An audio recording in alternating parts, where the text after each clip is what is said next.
ഒരു താത്വിക അവലോകനം എന്ന് പറയുന്ന ചിത്രത്തിലൂടെ മലയാള സിനിമയിലേക്ക് കാലെടുത്തു വെച്ച ഒരു യുവ സംവിധായകനായിരുന്നു അഖിൽ മാരാർ.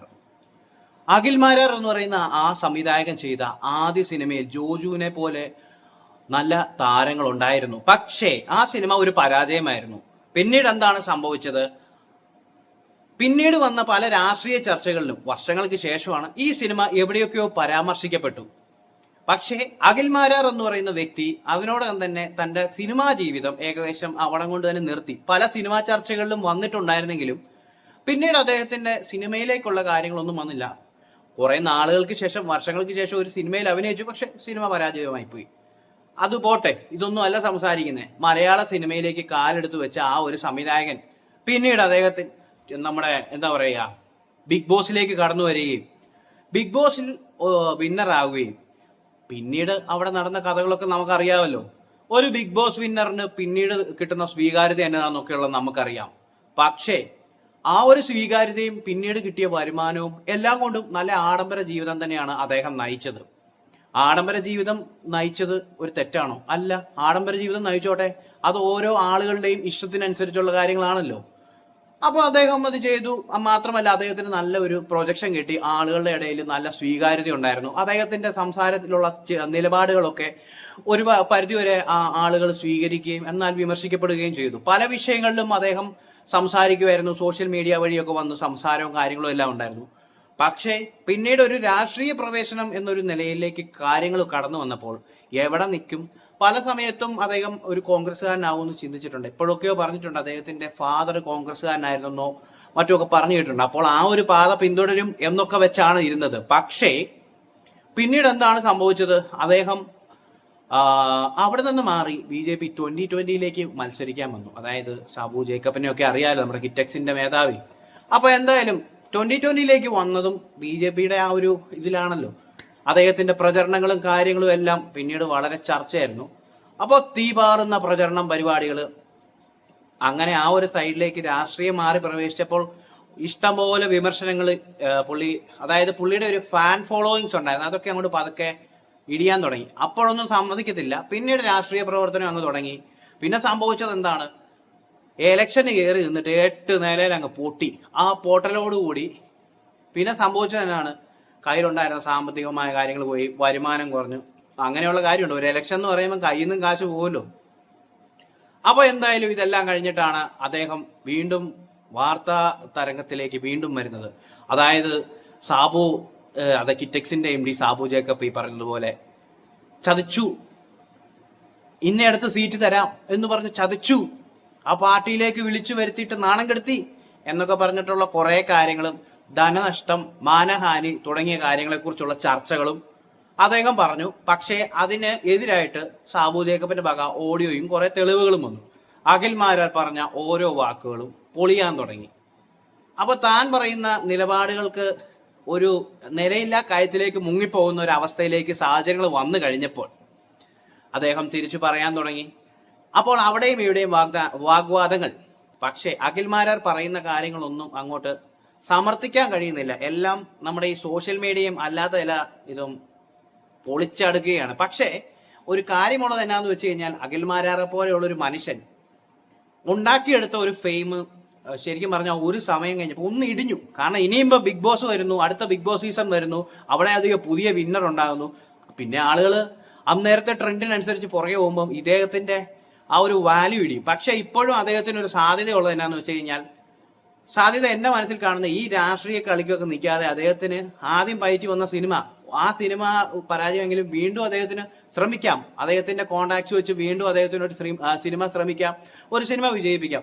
ഇപ്പോഴത്തെ സിനിമയുടെ ഫോർമുലകളൊക്കെ കൃത്യമായിട്ട് മനസ്സിലാക്കാനും അതിനൊക്കെ ഉള്ള ഒരു കഴിവ് അദ്ദേഹത്തിനുണ്ട്, ഉണ്ടാകും എന്നാണ് ഞാൻ വിചാരിക്കുന്നത്. കാരണം ഇത്രയും അധികം കാര്യങ്ങളെക്കുറിച്ച് സംസാരിക്കുന്ന ഒരു വ്യക്തിക്ക് ഒരു സിനിമ ഇപ്പോഴത്തെ ഫോർമുലയിൽ അദ്ദേഹത്തിന് സെറ്റ് ചെയ്ത്, കഥയൊക്കെ സെറ്റ് ചെയ്ത് നല്ലൊരു പടം ഇറക്കി, ആ ഒരു കലാപരമായ മേഖലയിൽ അദ്ദേഹത്തിന് ഒക്കാണ്. പിന്നെയും അദ്ദേഹത്തിന് മറ്റു കാര്യങ്ങളുണ്ട്. യൂട്യൂബിൽ കൂടെ വരുമാനം ഉണ്ടാക്കാം, TV പ്രോഗ്രാംസിന് വിളിക്കുന്നു, ഇപ്പോൾ ഏഷ്യാനെറ്റിൽ എന്തോ ചെയ്യുന്നുണ്ട്. പക്ഷേ ഇപ്പോൾ ഞാൻ ഈ വീഡിയോ ചെയ്യാനുള്ള ഒരു കാരണം എന്നാന്ന് വെച്ച് കഴിഞ്ഞാൽ വേറൊന്നുമല്ല, അഖിൽ മാരാറിനെ നമ്മുടെ 24 ഹാഷ്മി പൊളിച്ചടുക്കുന്ന കണ്ടു. ആ വീഡിയോ ഒന്ന് കാണാം. അല്ലാതെ എനിക്ക് വേണ്ടി കുറെ അണികൾ കഷ്ടപ്പെട്ട് ഞാൻ നേതാവായ ആളല്ല, അതിൽ തർക്കമില്ല. പക്ഷെ ഒരു രാഷ്ട്രീയ പാർട്ടിയിലോ അഖിൽമാരെ പോകുമ്പോൾ അഖിൽമാർ ഡിമാൻഡ് ചെയ്യുന്ന accommodation, what is that accommodation? അങ്ങനെ അക്കോമഡേഷൻ ചെയ്തെങ്കിൽ എന്താണ് അക്കോമഡേഷൻ?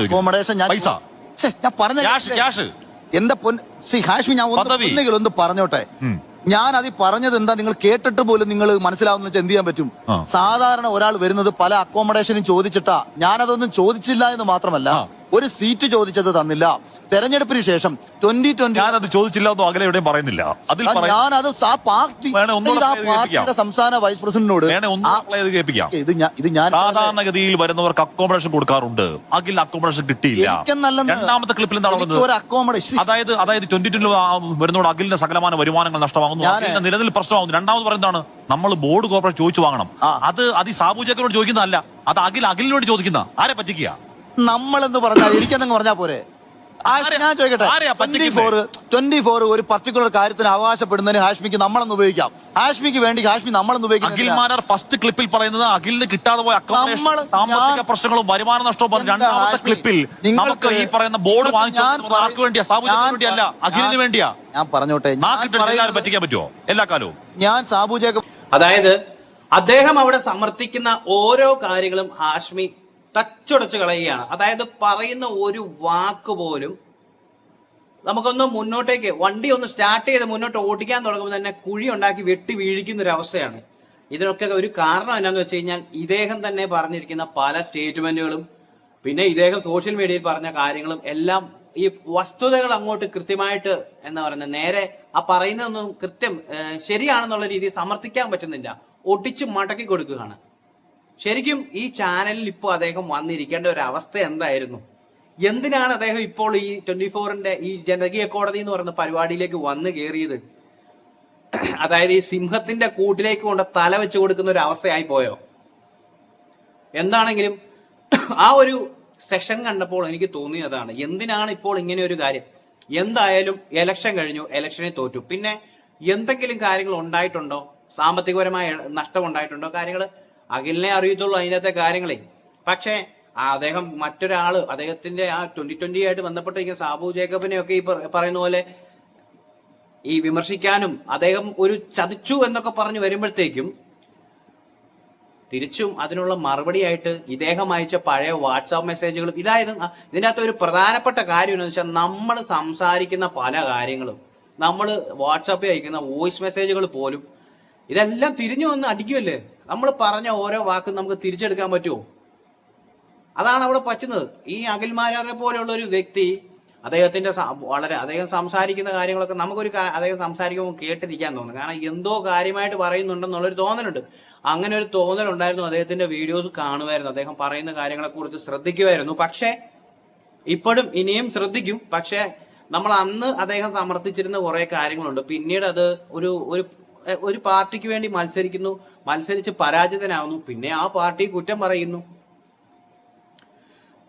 ഇങ്ങനെ കുഴപ്പങ്ങൾ ഉണ്ടായിരുന്നു എന്ന് മനസ്സിലാക്കുകയായിരുന്നെങ്കിൽ എന്തിനാണ് അഖിൽമാരെ അവിടെ പോയി മത്സരിച്ചത്? മുൻകൂട്ടി കാണാൻ ഇവിടെ എന്തൊക്കെ ഒരു രാഷ്ട്രീയ പരിപാടി അല്ലെങ്കിൽ ഒരു ഇലക്ഷനുമായിട്ട് ബന്ധപ്പെട്ട് പോയി നിൽക്കുമ്പോൾ ഇത്രയും നാളത്തെ ഒരു പൊതുപ്രവർത്തനം നടത്തിയതിന്റെ ഒരു എന്താ പറയാ, നമുക്കൊരു എക്സ്പീരിയൻസ് ഉണ്ടല്ലോ. ഇത്രയും നാൾ ഞാൻ പൊതുപ്രവർത്തനം നടത്തി, ഒത്തിരിയൊന്നുമില്ല, കുറച്ച് നാള് അദ്ദേഹം നടത്തി, അത്രയും നാള്. അതിന്റെ ഒരു ഇത് വെച്ച് ആളുകളെയൊക്കെ ഒന്ന് മനസ്സിലാക്കാനൊക്കെ ഉള്ള ഒരു ഇത് വേണ്ടേ?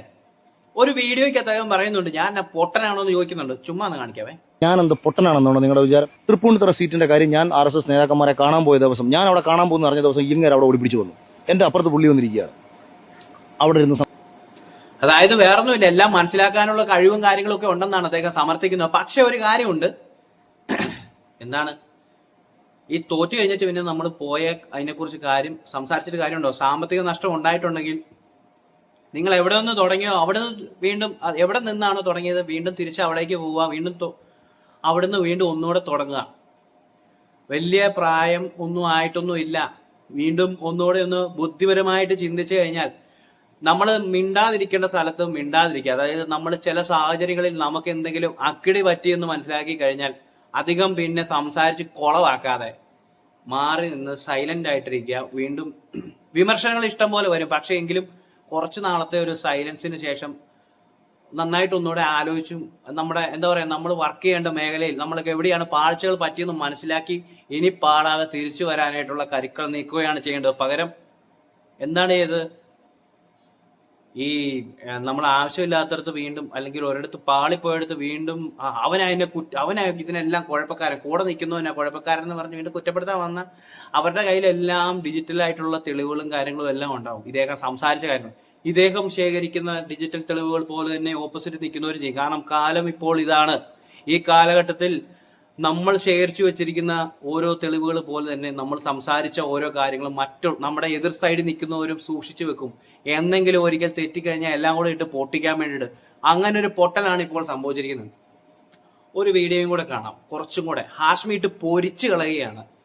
അഖിൽ മാരാർ എന്താണ് രാഷ്ട്രീയത്തിൽ മാത്രമല്ലേ ബിഗ് ബോസിൽ പോകുന്നതിനേക്കാൾ ലുലു പോയി മുണ്ടുപോയി കാണിക്കുന്നതാണ് എന്ന് അഖിൽ മാരാർ പറയുകയും അവസരം കിട്ടുമ്പോൾ നേരെ ബിഗ് ബോസിലേക്ക് പോവുകയും ചെയ്യും. അഖിൽ മാരാർ കോൺഗ്രസിന്റെ സ്ഥാനം ആഗ്രഹിച്ച് കിട്ടാതാകുമ്പോൾ നേരെ NDA ഫോൾഡിലേക്ക് പോവുകയും ചെയ്യും. ഇതിന്റെ പക്കാ നിലപാട് മാറ്റം എന്താ പറയുന്നത്? ഗാന്ധിയോട് കമ്പയർ ചെയ്യല്ലേ? മോശമാണ് ഗാന്ധിക്ക്. ഞാൻ പറഞ്ഞത് ഇവിടെ ഒരു മുഖ്യമന്ത്രി അധികാരത്തിൽ വന്നിട്ട് ഒരു 5 കള്ളത്തരം ജനത്തെ പറ്റിച്ചു. ഞാൻ എന്റെ ജീവിതത്തിൽ ഒരുത്തനെയും പറ്റിച്ചിട്ടില്ല.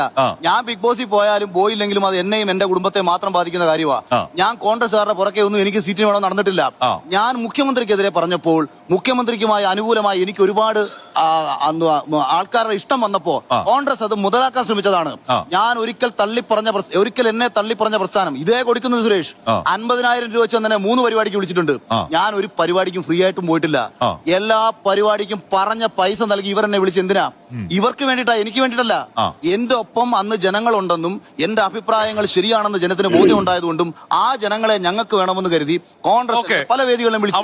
അവർ എനിക്ക് ഇന്ത്യ എന്നല്ല, ഞാൻ എവിടെയും പോകും. കാരണം എന്റെ ലക്ഷ്യം നിലപാടെന്ന് വെച്ചാൽ നിലപാട് ജനങ്ങളെ രക്ഷിക്കാൻ. എന്റെ നിലപാട് എന്റെ നാട്ടിൽ എന്റെ ജനങ്ങൾക്ക് ഒപ്പം നിൽക്കുക എന്നുള്ളതാണ്. അതാണ് നിലപാട്. ഇങ്ങനെ ഏറുകൊണ്ട് ചാകാൻ വേണ്ടിട്ട് എന്തിനാണ് ആ ചാനലിൽ പോയിരുന്നത്?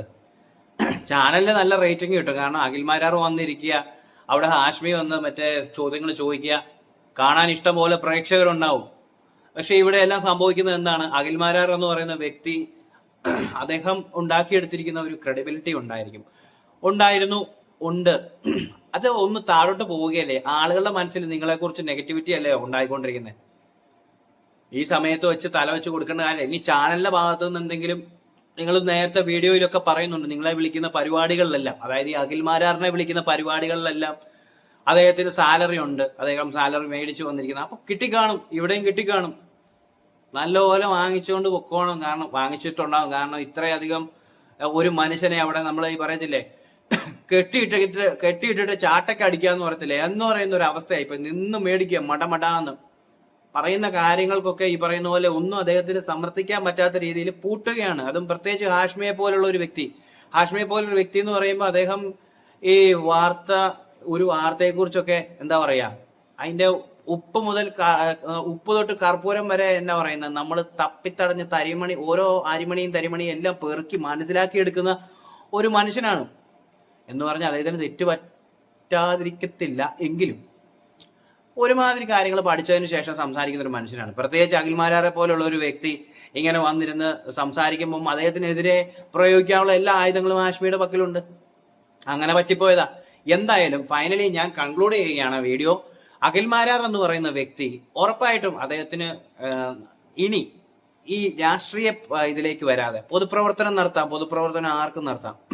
നല്ല കുറെ കാര്യങ്ങൾ ചെയ്യുക. നിങ്ങൾ ഇപ്പൊ പാളിയതൊക്കെ പാളി നല്ല കാര്യങ്ങൾ ചെയ്യുമ്പോൾ ജനങ്ങൾ അംഗീകരിക്കും. ഉറപ്പായിട്ടും നിങ്ങൾ ചെയ്തിട്ടുണ്ടാവും. ഇനിയാണെങ്കിലും അഖിൽ മാരാർ കുറെ നല്ല കാര്യങ്ങൾ ചെയ്താൽ ഒന്നേന്ന് പോട്ടെ, എല്ലാം വായിച്ചോളാം, ഒന്നേന്ന് തുടങ്ങുക. നിങ്ങളെ ജനങ്ങൾ പതുക്കെ അംഗീകരിച്ചു വരും. ഉറപ്പായിട്ടും നിങ്ങൾ മോശപ്പെട്ട ഒരു കാര്യങ്ങളും ചെയ്തിട്ടില്ല. ഒരു ഇലക്ഷന് നിന്നു പൊട്ടി. പിന്നെ നിലപാടുകൾ പറഞ്ഞത് എന്താ പറയാ, നമ്മൾ നിന്നിടത്തുനിന്ന് നട്ടലുമായിട്ട് ഇങ്ങനെ നിന്ന നട്ടല് ഒടിഞ്ഞു പോകുന്ന ഒരു അവസ്ഥയായിപ്പോയി. നിലപാടുകൾ ചേഞ്ച് ചെയ്തതാണ് നിങ്ങളുടെ ഏറ്റവും വലിയ പ്രശ്നം. അഖിൽ മാരാറിനെ കുറിച്ചാണ് പറയുന്നത്. അപ്പൊ അതുകൊണ്ട് എല്ലാം മായ്ച്ചു കളഞ്ഞിട്ട് ഒന്നേന്ന് തുടങ്ങുക. പൊതുപ്രവർത്തനം എങ്കിൽ അങ്ങനെ, സിനിമയെങ്കിൽ സിനിമ. നിങ്ങൾ സ്റ്റാർട്ട് ചെയ്താൽ എവിടെ തുടങ്ങിയാലും ആ പുള്ളിക്ക് സപ്പോർട്ടായിട്ട് ആൾക്കാരുണ്ട്. ഈ കോണ്ടാക്ട്സ് ഉള്ളത് കൊണ്ട് ഉറപ്പായിട്ടും ഇദ്ദേഹത്തിന് ഒന്നേന്ന് തുടങ്ങിയാലും വളരെ സക്സസ്ഫുൾ ആകാൻ പറ്റും. ഉറപ്പായിട്ടും സക്സസ്ഫുൾ ആകാൻ പറ്റും അഖിൽ മാരാർക്ക്. ഇപ്പൊ ഈ കേൾക്കുന്ന ചീത്തവിളിയും തെറിവിളിയും എല്ലാം മാറി ഒരു നല്ല രീതിയിൽ. കാരണം ഇങ്ങനെ ഓരോ കാര്യങ്ങൾ പറയുമ്പം ചിലപ്പോൾ നമ്മൾ കേട്ടിരിക്കുക, സംസാരിക്കാനുള്ള കഴിവുണ്ട്, നല്ല സംസാരിക്കാനുള്ള കഴിവുള്ള ഒരു മനുഷ്യനാണ്. അപ്പം എവിടെയൊക്കെ പാളിച്ചകളൊക്കെ എല്ലാ മനുഷ്യന്മാർക്കും ഉണ്ടാകുന്നതാണ്. തുടങ്ങുക ഒന്നേന്ന് കുറച്ച് നാളൊരു സൈലൻസ് ഒക്കെ വെക്കുക. ആ സമയത്ത് എന്താ പറയുക, ഫാമിലി ആയിട്ടൊക്കെ അടിച്ചു പൊളിച്ച് നിങ്ങൾക്ക് ടി വിയിലൊരു ഷോ ഉണ്ട്, അതിൻ്റെ അകത്ത് സെറ്റായുക. ആ കൂടെ തന്നെ നമ്മൾ എവിടെ നിന്ന് ഒന്നേന്ന് തുടങ്ങണോ. അഖിൽ മാരാർ എന്ന് പറയുന്ന ഒരു പേര് ആളുകൾ ഒരിക്കലും മറക്കത്തില്ല, അങ്ങനെ മാഞ്ഞു പോകുന്നതല്ല ആൾക്കാരുടെ ഇടയിൽ. കാരണം നിങ്ങളൊരു ഓളം സൃഷ്ടിച്ചിട്ടുള്ള മനുഷ്യനാണ്. അപ്പോൾ ആ ഒരു ഓളം എല്ലാവരുടെ ഉള്ളിലുണ്ട്. ഒരു നല്ല കാര്യങ്ങൾ ചെയ്ത് മുന്നോട്ടേക്ക് വരുമ്പം ഇനിയും സമയമുണ്ട്, ഇഷ്ടം പോലെ അടിപൊളിയായിട്ട് കയറി വരാം. നമ്മൾ വിമർശിച്ചാൽ മാത്രം പോരല്ലോ, അപ്പം നല്ല കാര്യങ്ങൾ കൂടെ പറയണ്ടേ. അപ്പോൾ എൻ്റെ ഭാഗത്തു നിന്ന് ഞാൻ ആരുമല്ല, എങ്കിലും എനിക്ക് തോന്നിയ കുറച്ച് കാര്യങ്ങൾ ഞാൻ സംസാരിച്ചതാണ്. ബൈ.